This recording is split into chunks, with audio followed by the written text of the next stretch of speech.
Hi friends, എല്ലാവർക്കും ഉപ്പും പുളിയും കുക്കിങ്ങിലേക്ക് സ്വാഗതം.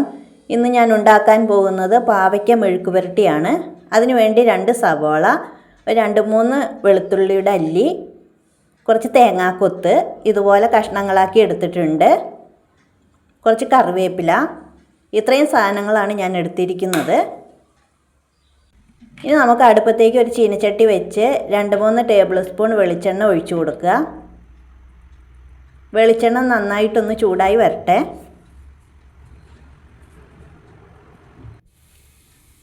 വെളിച്ചെണ്ണ ചൂടായി വരുമ്പോൾ ഈ തേങ്ങാക്കൊത്ത് അതിലേക്ക് ഇട്ട് കൊടുക്കുക. ഈ തേങ്ങാക്കൊത്ത് ഇടുമ്പോൾ അതിൻ്റെ ആ മൂത്ത മണമൊക്കെ വരുമ്പോൾ നല്ലൊരു ടേസ്റ്റ് ഉണ്ടാകും. ഇത് ചെറുതായിട്ട് നന്നായിട്ട് മൂത്ത് പോകരുത്. ഇതുപോലെ ആകുമ്പോൾ സവോള ഇട്ട് കൊടുക്കുക. സവോളയും വെളുത്തുള്ളി അരിഞ്ഞതും കറിവേപ്പിലയും കൂടെ ചേർത്ത് കൊടുക്കുക. എല്ലാം നന്നായിട്ടൊന്ന് വഴറ്റണം. ഇതൊന്ന് ചെറുതായിട്ട് ഒന്ന് ചുമന്ന് വരുമ്പോൾ പൊടി ചേർത്ത് കൊടുക്കാം.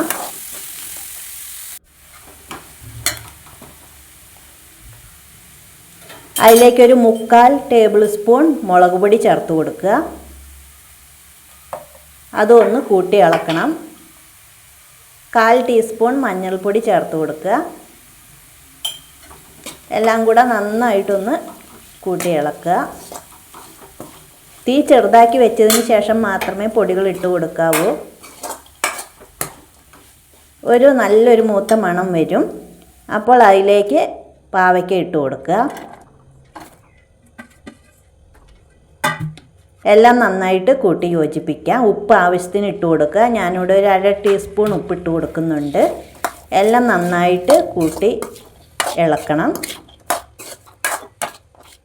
ഉപ്പ് എല്ലാ ഭാഗത്തേക്കും പിടിക്കുന്നത് പോലെ ഇളക്കി യോജിപ്പിച്ചതിന് ശേഷം എല്ലാം ഒന്ന് കൂട്ടി വെച്ച് ഒരു 5 മിനിറ്റ് മൂടി വെച്ച് വേവിക്കാം.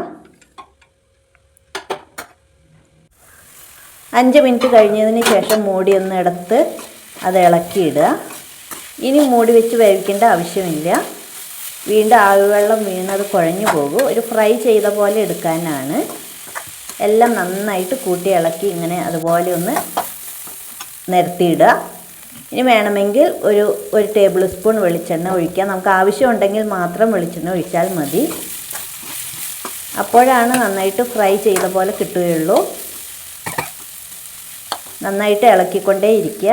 അതുപോലെ ഒരു 10 മിനിറ്റ് ഇതുപോലെ ഇളക്കി ഇതേപോലെ നല്ല ഒന്ന് ഫ്രൈ ആയി കിട്ടും. ഇപ്പോൾ നമ്മുടെ മെഴുക്ക് പുരട്ടി ഇവിടെ റെഡി ആയിട്ടുണ്ട്. എല്ലാവരും ചെയ്ത് നോക്കുക. Thank you.